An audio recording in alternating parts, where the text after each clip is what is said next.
Hello, career thought leaders. It's good to see you. And today we're going to be talking about what we can expect with careers and how many people might be looking to change careers or looking to change jobs in the near future. So, we know that there's been a little bit of a big stay where people have been staying at their jobs, not looking to make a move right now because of all the uncertainty, especially in the US around the election, but worldwide around the economy and potential economic cool down, and that they're talking about that.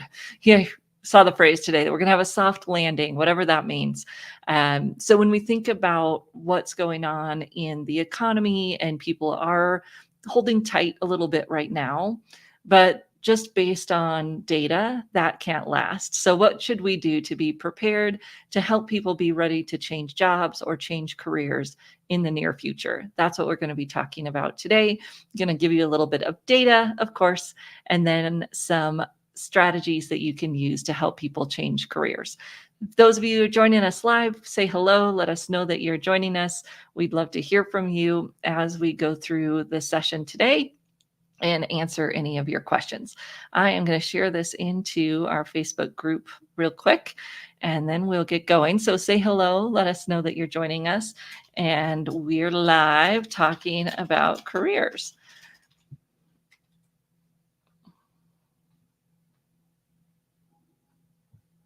Okay. Oh, I lost you. Okay. So we have been talking about career change for a decade. I've been talking and teaching about career change for more than a decade. And when I think about that, it's what has changed throughout the years and what stayed the same. And I think every year since I started doing this work, there's a large percentage of people who are looking to change jobs. Typically, somewhere around 75% of people are looking to change jobs at any given time, and they're looking to change careers as well. And when you look at the data, a lot of times those two things get kind of intertwined. So looking to change jobs means that I might not change what I'm doing, but I change to a different company, right? I change jobs, but I don't necessarily do a different career, take a different role, or even necessarily transition industries. So all of those things get kind of mixed together. Now, I love that. I love our community, and always feel free to tag me on things when you see interesting data. And one of our colleagues did that recently and tagged me on some data that has come out of LinkedIn around the future of work, and also what's going on right now at work with people making changes. So I'm going to pull this up and we'll look at this as well as we go on today, just some of the data that they found on changing careers. So this is from LinkedIn. It's a LinkedIn data study. And anytime we see these, it's kind of nice because it's based on real data of users inside the platform. Hello, Karen. Good to see you. Jeff, awesome to see you. Thanks for sharing. And Jeff shared an article with me last week that you'll see in our newsletter that's about to come out today. So when you need a break, for those in the US from the election coverage, check your email, because you'll be getting our newsletter in a little bit, so that you could keep up with what's going on with careers. Hi, Amy. Good to see you. All right, let's pull up some of this data here from our LinkedIn information. And this is a work change snapshot that they just put together. It seems like a couple of months ago. That is really small. Let me see what we can do to make that easier to see. Maybe we'll just zoom in. Okay, so this is just talking about executives saying that the world of work is changing. That's good. Globally, more than 10% of people today have titles that didn't exist just 4 years ago. Wow, right? And this is what is driving career change, not just the fact that people want to change or that there's reason to change, but that we need to change because there's new careers available for people. So obviously the thing here on the top goes directly with what we're talking about today. Today's college grads are on track to hold nearly twice as many jobs over their careers compared to grads 15 years ago. So those of you and us who graduated even more than 15 years ago, how might that even compare? And this is why when we talk about people changing jobs, people changing careers, and yes, there might be a little bit of a slowdown right now in people making that change, but it's kind of like bottling up, right? Because it's the numbers show that people are making changes every couple of years. Every 2 years and 9 months was one of the statistics that I saw. Depends on, obviously, the data set you're looking at, but around every 3 years, people change jobs. And right now, it's hard to put a finger on this data, but it's about 7 to 10 years, every 7 to 10 years that people change careers. So when we look at this data and we say, okay, people are changing jobs faster, and it's because they need to change jobs. So over the next 5 years, 50% of the skills used to do our jobs will change, and AI is accelerating that change. So how are we helping our candidates, our clients, prepare for career change, but also prepare to adapt and keep changing? Now, we might work with some people who say they're nervous about this, right? A lot of change is hard. But I'm guessing if they look back on their last decade, they would also see that they've made quite a few changes, because unless they're a complete aberration to the average, most people have made a career change or two, a job change, be specific here. Most people have made a job change or two in the last 10 years. So it's likely not new, but we can help them do what they need to do to make that change. So one of the other data sets that I was looking at comes out of an Australian article, the University of Queensland, and they were talking about how, again, we change jobs. This is where the every 2 years and 9 months that we tend to change jobs. And so we think about that. If people have been staying longer because of these things that are happening in the economy and the uncertainty around the election, it means that as soon as things settle down, people will be looking to make that transition, and will we be ready to help them as they go through that transition? And 39% of people who are considering a career change are motivated by higher salary. So when we're looking to help people make that career change, we want to help them get a broad picture of what's motivating them, but also pay attention to those motivations. I remember one of the first career change clients that I worked with was coming out of doing appraising. So he'd been a appraiser in the housing market, and at that time there was a downturn in the housing market, so he was looking to find a job where he could make some more money. And I just gotten out of my career coach training, or career counselor, actually, my master's in education, career counseling. And so the emphasis there was on finding work you enjoy, finding work that aligns with your values. However, oftentimes we don't consider a higher earnings a value, but it is. And so thankfully I was working with a supervisor at that time, a counselor supervisor, and we were talking about, how do I help him make a decision that's going to be a good fit for him? How do I help him weigh all of the pros and cons? But honestly, I was thinking, how do I help him get so less focused on money and think about what's going to be good for him long term? And she challenged me and she said, if money is important to him, why doesn't that get to be one of his values? And I had to stop and pause and say, okay, you're right. If he wants a job where he will make more money, that's part of what we need to do. We need to look at that. And we always look at the big picture. We look at all of the aspects of someone's career that are important, but it was important that we looked at, how do we help him find a career where he will make the money he wants to make, because that was one of his driving values, one of his driving motivators. And so it's important that we understand what people are looking for when they make these changes. And it obviously doesn't surprise us to read that number, that many people are looking for a career change because they want a higher salary. Um, And then it says 70% of all working age people are actively looking for a job. So they might not be as active as they are sometimes. It obviously goes up and down depending on what's going on in the economy, in even the seasons, holidays, those types of things. But when we look at overall, there will be more people looking for work. So I'd love to hear what you all are saying. Oh, having a delay.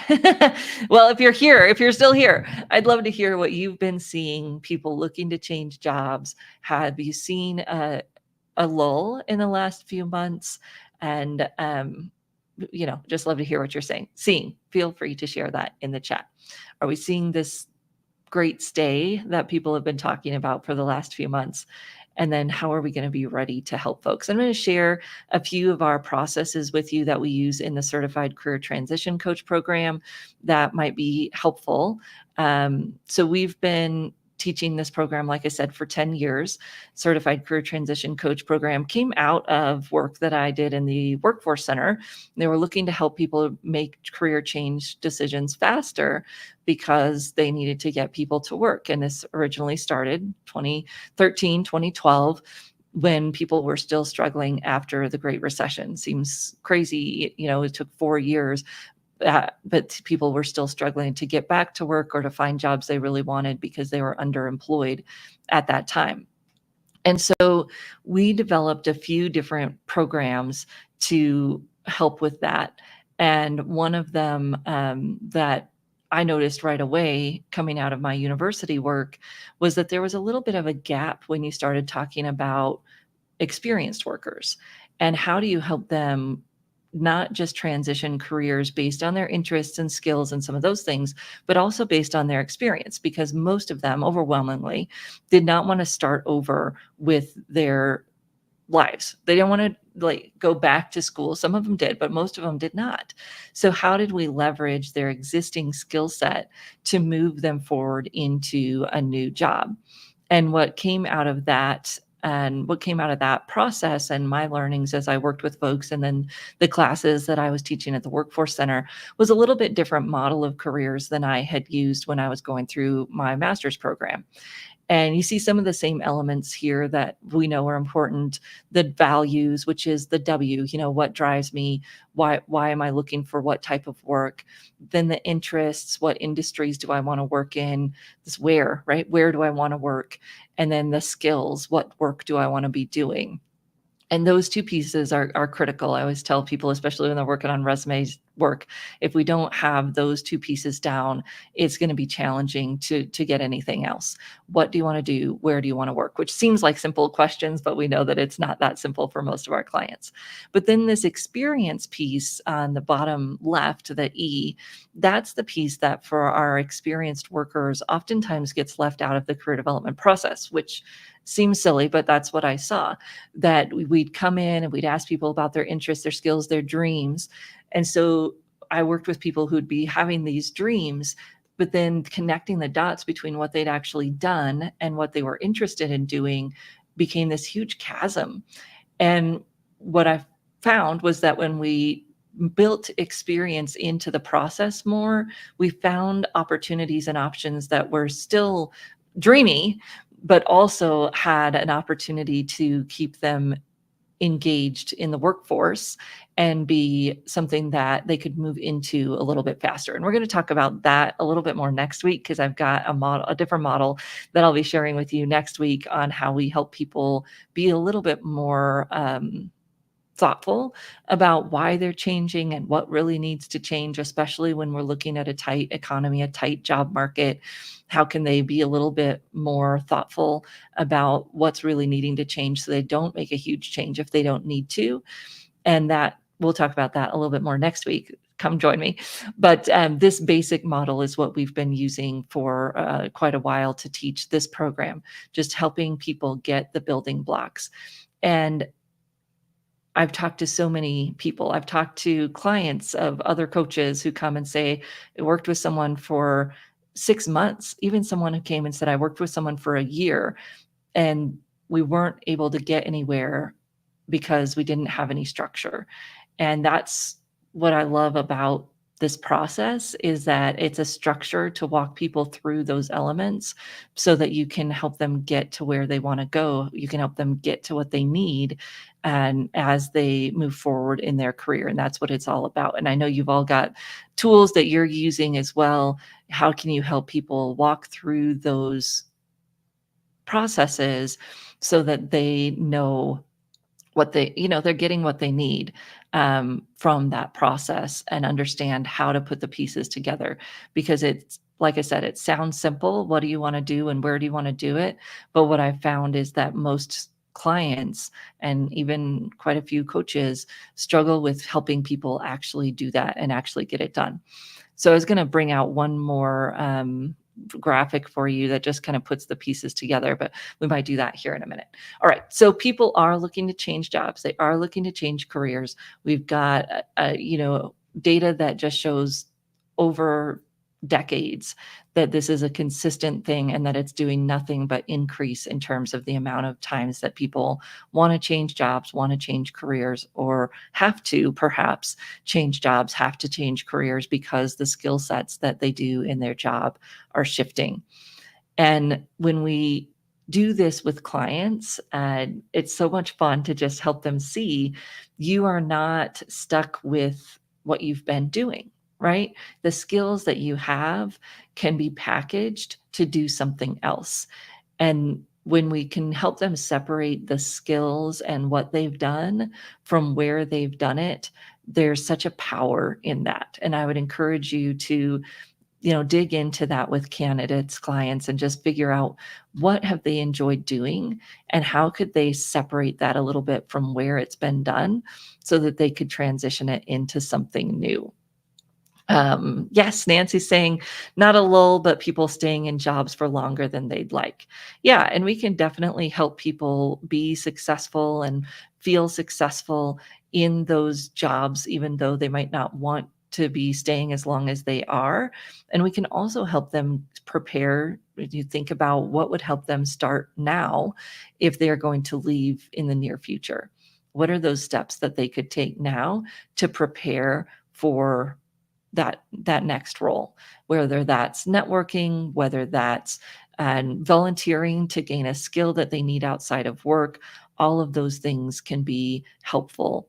And one of the articles actually that we shared in our newsletter last week was how the Generation Z group is doing side hustles to get the skills that for their next job. And I think that is another area that we can help people with is what does it look like to pick up that side hustle or to get that volunteer gig or to do whatever we need to do to get the skill sets that we want to have to get our next job, because we can start doing some of that now inside the scope of our current job, and then we'll be more ready to move when it's time to move.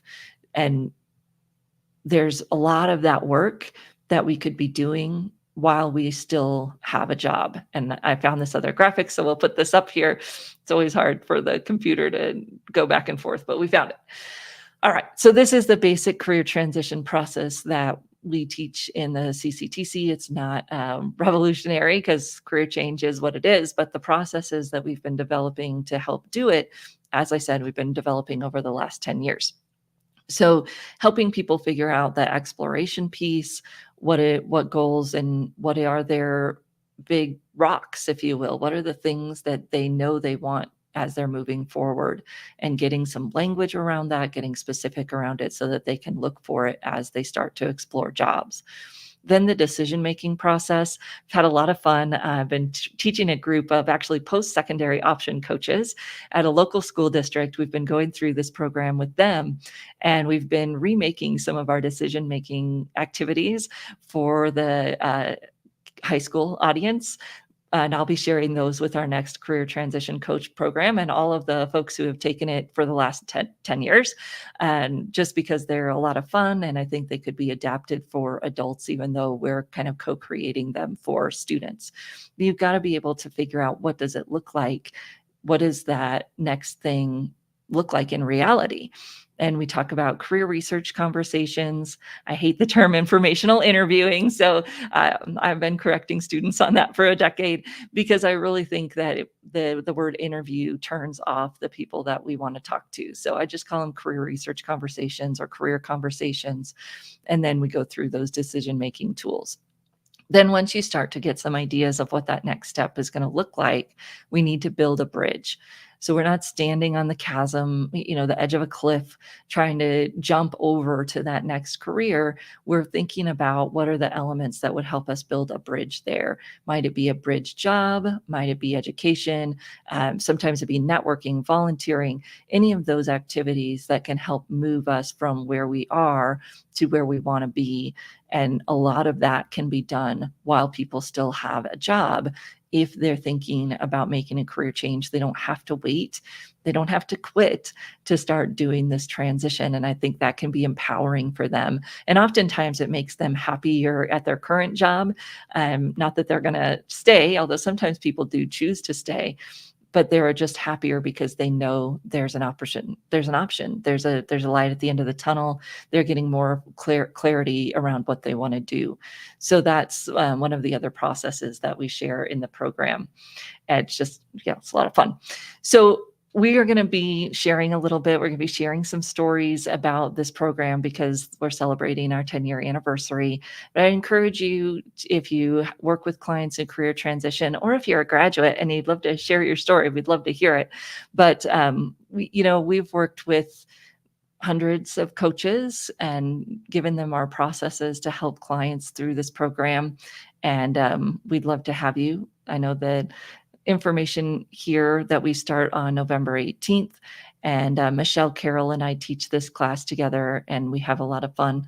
And you can join live. You also get access to the recording, and you get lifetime access to updates to the materials that we produce for each class as we update the information and give you the latest data, latest tools to help your clients. So that program starts, like I said, on the 18th, and we're excited to do that. Now, the other thing that we've been talking about is the future of careers. So what does it look like to help people understand what the new skill sets are going to be, and those, 50% of the skills of their job that are going to be different. And there's some cool tools that we've looked at in the past around the careers that are coming. I've been doing some work with Ann Nakaska, who's going to be speaking for us during Career Jam, just on how AI is going to change careers. And it's fascinating. So there's just something today, maybe yesterday, about AI and drones and drone delivery for your packages.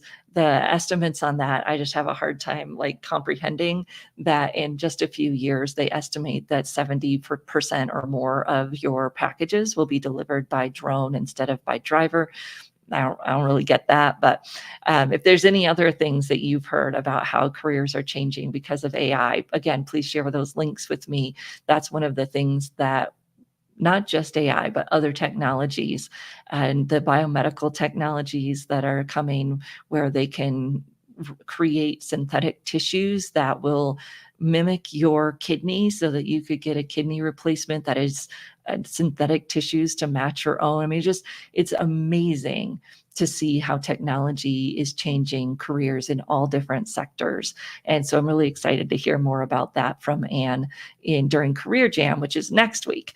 So we got a busy November up in here because it is Career Development Month in November. So what a better way to celebrate it than to have our Career Jam next week and then kick off our Career Transition Coach program in November. But we will be talking more about career change. We'll be talking more about trends, and we'll be talking more about the 5 trends for 2025 as we get into future weeks. Next week, as I said, we'll be talking more specifically, and I'm going to give you this little process because it's not mine. It came from Andrea Carapis at Colorado State University, and then I've adapted it and added some things. But it's how do you help people really look at why are they making a change, and kind of what's the smallest change they need to get what they're looking for out of the change. We know the economy's tight. We know the job market is tight. So how do we help people get what they need, but not take a leap they don't need and end up out in the cold or stuck unemployed for longer than they need to be. So that's what we'll be talking about next week. All right. If you have any questions about Career Jam or about the Career Transition Coach, please feel free to let me know. And if you see any other trends we should track or any other data that we should see, thank you to Elizabeth Cook, who pointed out the LinkedIn data that we looked at earlier today. And we'll see you next week here on Trend Tuesday Live. Thank you, everyone.